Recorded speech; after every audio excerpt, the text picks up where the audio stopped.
시청자 여러분 안녕하십니까? 11월 27일 월요일 RK9 뉴스입니다. 추수감사절 연휴 잘 쉬셨습니까? 연휴 끝내고 첫 출근길 오늘 몸이 많이 찌뿌둥하셨을 텐데요. 가벼운 스트레칭 하시면서 내일을 또 준비하시기 바랍니다. 첫 소식입니다. 온라인 쇼핑 강세가 뚜렷해지는 미국에서 오늘 사이버 먼데이를 맞아 뜨거운 쇼핑 열기로 매출 신기록을 세우고 있습니다. 올 사이버 먼데이의 매출이 지난해보다 16.5%나 급증하면서 사상 최대인 66억 달러를 기록할 것으로 기대되고 있습니다. 워싱턴에서 한면택 특파원이 보도합니다. 연말 최대 쇼핑 시즌에 막을 올린 블랙 프라이데이 매출이 50억 달러를 넘어서며 16.9%나 증가했고 온라인 쇼핑도 29억 달러로 18.3%나 급증해 사이버 먼데이 매출 신기록 달성도 예고해주고 있습니다. 올해 사이버 먼데이 하루 매출은 66억 달러로 지난해 56억 달러보다 10억 달러, 16.5%나 급증하며 사상 최고 기록을 또 갈아치울 것으로 미 업계에서는 기대하고 있습니다. 그럴 경우 11월과 12월 두 달 동안의 최대 연말 쇼핑 시즌 전체 온라인 매출은 사상 처음으로 1,000억 달러를 돌파하게 됩니다. 연말 대목 두 달간의 온라인 쇼핑 매출은 지난 2015년 825억 달러에서 2016년에는 944억 달러를 기록했는데 현재 증가 추세로는 올해 1,074억 달러를 기록할 것으로 예측되고 있습니다. 이와 함께 미국의 온라인 쇼핑객들은 올해 처음으로 데스크탑 컴퓨터보다는 스마트폰이나 태블릿 등 모바일, 이동기기로 더 많이 접속하고 있는 것으로 기록되고 있습니다. 다만 실제 구매와 지불에서는 아직 데스크탑 컴퓨터 이용이 66%이고 이동기기는 34%인 것으로 나타났습니다. 온라인 쇼핑의 강자 아마존은 스마트폰과 태블릿, 랩톱 컴퓨터 등 전자제품을 중심으로 20 내지 40%씩 할인해주고 25달러 이상 주문하면 1억 개 품목에서 무료로 일주일 내 배송해주는 파격 세일을 실시하고 있습니다. 베스트바이와 월마트, 타겟 등 전통 매장을 가진 대형 소매점들도 온라인으로 주문하고 매장에서 신속 픽업하는 원스톱 쇼핑으로 아마존 등 온라인 업체와 치열한 경쟁을 벌이고 있습니다. 미국에서는 블랙 프라이데이 전통 매장 쇼핑에 이어 사이버 먼데이 온라인 쇼핑이 각각 피크를 이루고 있으나 사실상 경계가 없어지고 있으며 온오프라인 쇼핑이 쌍끌이 경쟁으로 매출 기록을 매년 갈아치우고 있는 것으로 관측되고 있습니다. 워싱턴에서 RKTV 뉴스 한면택입니다. 이 연휴 동안 쇼핑 많이 하셨습니까? 최대의 쇼핑 대목인 블랙 프라이데이 당일 온라인 판매가 급증한 것으로 나타났습니다. 온라인 유통 분석업체 어도비 어널리스틱스에 따르면 블랙 프라이데이와 하루 전인 추수감사절 이틀 동안 전국 100대 온라인 소매업체의 매출을 조사한 결과 79억 달러로 추산됐습니다. 이는 지난해와 비교해 17.9%나 증가한 수준입니다. 블랙 프라이데이 당일 매출만 50억 달러, 추수감사절에는 28억 7천만 달러로 집계됐습니다. 전자상거래 플랫폼 판매업체인 소피파이는 블랙 프라이데이 당일 소비자들이 분당 100만 달러치의 쇼핑을 하기도 했다고 전했습니다. 이번 블랙 프라이데이의 온라인 판매 가운데 40%는 스마트폰과 태블릿 등 모바일 기기를 통해 이루어진 것으로 나타났습니다. 반면 매장을 직접 방문해 쇼핑하는 고객은 지난해보다 1.6% 정도 줄었습니다. 한편 지난 연휴 동안 전국에서 각종 총격 사건이 끊이질 않았는데요. 블랙 프라이데이에 총기 구입 신청자가 역대 최대를 기록했습니다. USA 투데이에 따르면 블랙 프라이데이 당일 연방수사국 FBI에 접수된 총기 구입 관련 신원조회 요청 건수는 20만 3,086건으로 집계됐습니다. 이는 지난해 블랙 프라이데이 당시 18만 5,713건보다 9.3% 증가한 것으로 역대 최고치입니다. 이처럼 총기 구매가 급증한 이유는 총기 규제 강화 움직임이 오히려 구매 심리를 자극한 것으로 분석됐습니다. 전국에서 총기 판매상은 구매 의뢰를 받으면 FBI에 해당 고객의 신원을 제출해 과거 범죄 기록 여부를 확인해야 합니다. USA 투데이는 26명이 숨진 텍사스 교회 총기 난사 사건과 정부의 후속 조치가 총기 구매에 영향을 준 것으로 진단했습니다. 난사 사건의 범인 데빈 켈리는 공군 복무 시절 폭행 전과가 있어 합법적으로 총기를 살 수 없지만 켈리가 복무한 공군기지 담당 직원이 해당 전과 기록을 FBI가 운영하는 범죄 경력 조회 시스템에 등록하지 않아서 범행에 이용한 총기를 구입할 수 있었던 것으로 드러났습니다.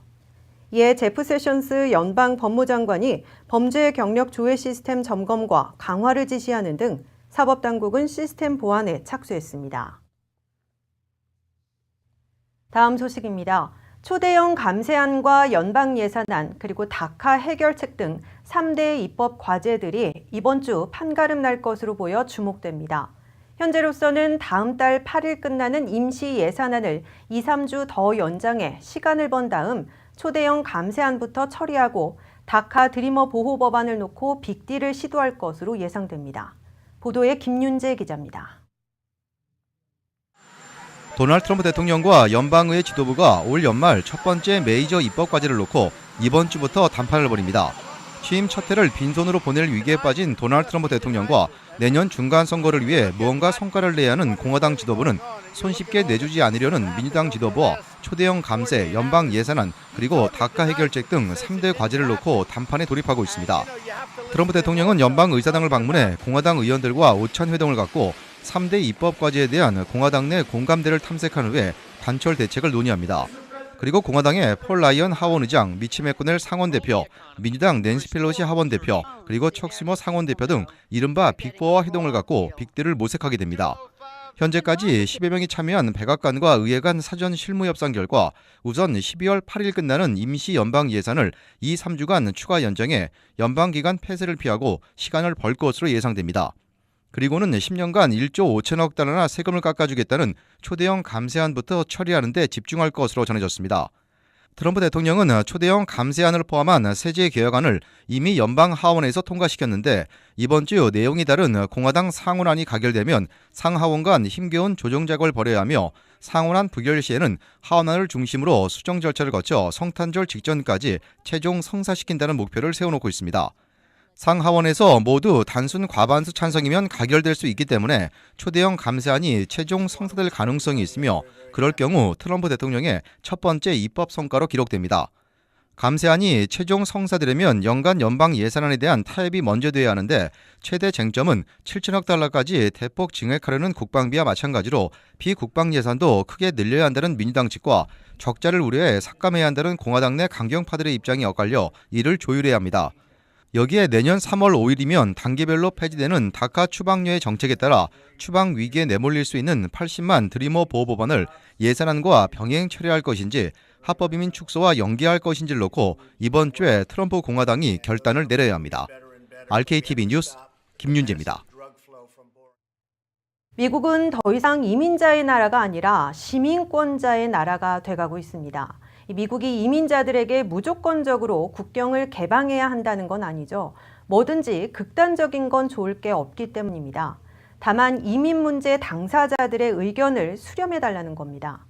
이민법 개혁에 앞서 먼저 수많은 자기들만의 방식으로 미국 경제를 향상시키는 이민자들이 많다는 사실은 트럼프 행정부도 무시할 수 없을 것 같습니다. 다음 소식입니다. 도널드 트럼프 대통령의 낙점을 받았던 측근들이 1년도 안 돼 대거 낙마하거나 살아남더라도 좌불안석에 시달리는 잔인한 연말을 보내고 있습니다. 트럼프 늪에 빠져있는 인사들은 아들과 딸, 사위를 제외하고는 언제 잘릴지 몰라 대통령에게 쓴소리를 하지 못한 채 눈치 보기에 급급한 모습입니다. 이황 기자가 보도합니다. 취임 첫 해를 보내면서 도널드 트럼프 대통령은 미국이 잘되기 시작했다며 자화자찬으로 샴페인을 터뜨리고 있으나 그의 주변의 인사들은 1년도 안 돼 대거 낙마했거나 살아남은 자들은 트럼프 늪에 빠져 좌불안석에서 잔인하고 두려운 연말을 보내고 있는 것으로 보입니다. 트럼프 인사이더들 가운데 아들, 딸, 사위를 제외하고 언제 잘릴지 몰라 대통령에게 쓴소리를 하기는커녕 눈치를 보거나 비위나 맞춰야 하기 때문에 트럼프 늪에 빠져 옴짝달싹하지 못하고 있다는 호평을 듣고 있습니다.